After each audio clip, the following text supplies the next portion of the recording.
In February 2022, I had a moment in my life I won't get too deep into right now that just led me down a path of waking up. And waking up for me started something simple, like what's the Federal Reserve? What do they do? How are they founded? That's odd. Other central banks, let me look into the past. Let me look at, how this was founded. Okay, it started with a bank panic. Why was there a bank panic?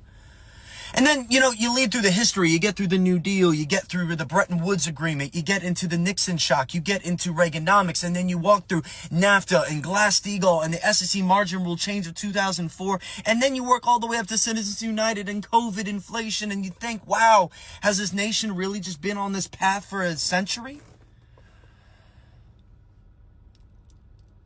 I make this content, guys, because I feel we are headed toward clear economic authoritarianism.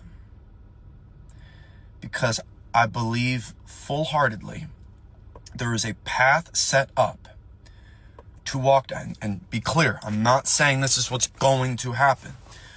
But that the path of lily pads in our history, looking at the legislative wires, ripping out New Deal legislation, law by law, union by union, regulation by regulation, allowing a billionaire to make a little more, allowing a corporation to have a little less red tape, allowing an investor to make a little bit more moolah, all to the tune of the working class wealth gap being so exacerbated at this moment that it doesn't seem recoverable. I don't think it's supposed to be.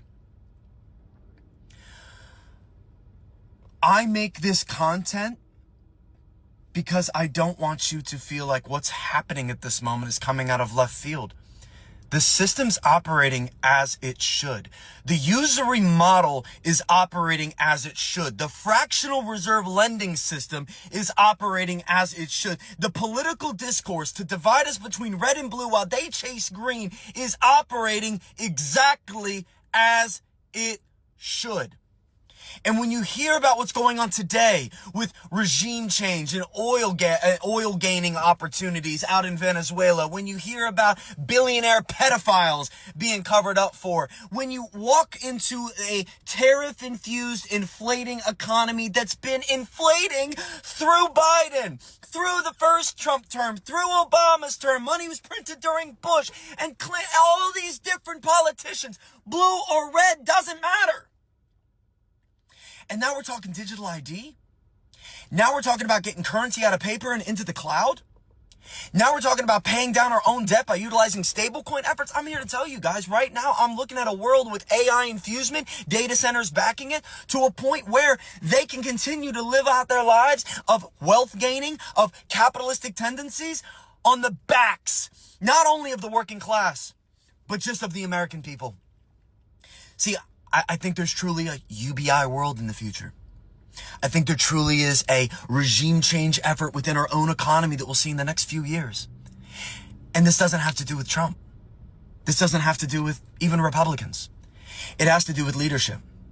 It has to do with unfettered Citizens United lobbying that has led toward legislation that's gotten us to the point where it seems like an unforeseen effort.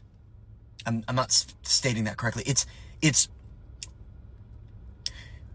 They're bringing about so many radical changes that we can't even conceptualize. Hear me.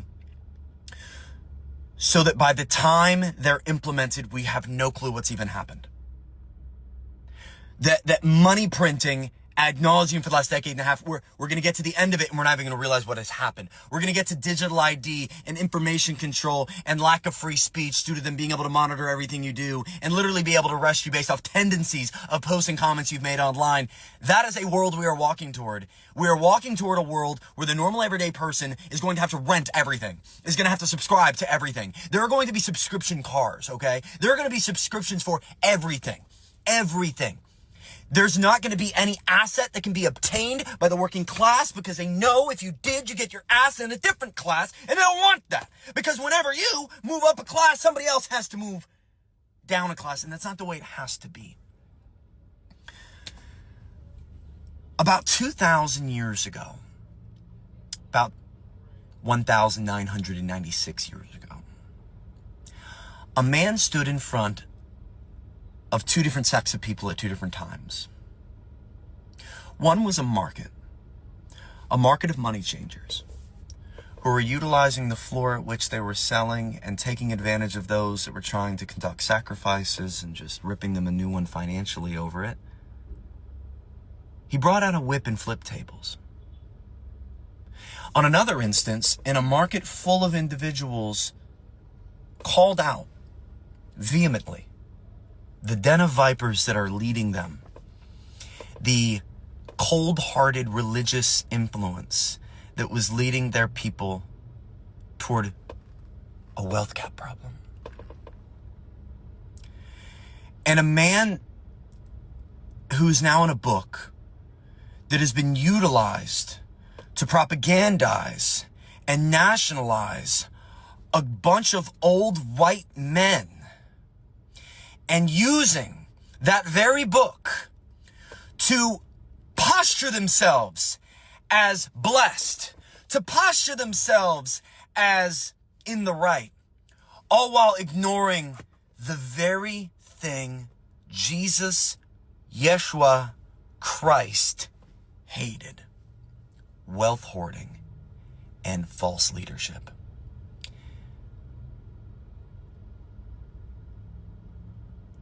This is spiritual warfare, and if you think that Jesus wouldn't be the first person to step up against it, I don't think you've read the Bible. I'm not saying you had to. You can read the Quran. You can study Buddhism, Hinduism. In fact, I think the monks really got it right. If we all were able to find our inner peace, the world's different, but that's not what the top wants. The top wants more.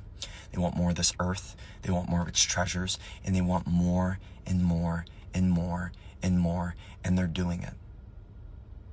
They're laying out the steps toward full economic and financial totalitarian control, and that's not a conspiracy. What's going to happen when AI rips apart the entire working class, especially the white-collar working class, entry level? Oh, well, it's going to create jobs. There's a new data center going in Delaware City that's 11 buildings, and it's going to cost billions and billions of dollars. You know how many jobs it's creating? 80. Not 80,000, 80. Not 80, 100, 80.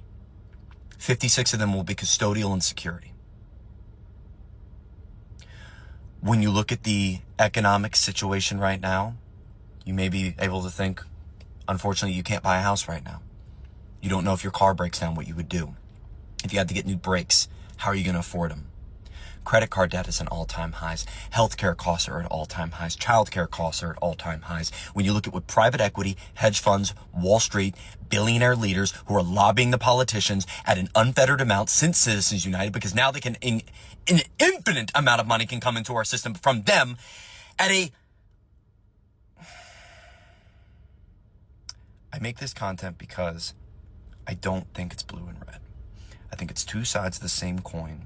I think our country is controlled, and I think it's controlled by people who want one thing: power. Money is power. Status is power. Leadership is power. Land is power. And they want that power so that they can have control over you. I don't think that's a conspiracy. I think it's real. And I'm going to keep talking about it from all angles. Whether it's housing affordability, Epstein, or anything in between. And I think it matters that we have these conversations, because otherwise it will come out of left field. And heck, maybe, just maybe, if enough people were to take on the mantle of what a Jesus probably would have done, well, maybe we run the money drivers out. Maybe the whips and the flipping of tables becomes less of a story and more of a prophecy of what's to come. Because Jesus loved everybody, and he only hated one thing: people who demonize, ostracize, and minimize its people in the name of power and money. It's sick, and it's what's happening right now. And I'm going to keep talking about it.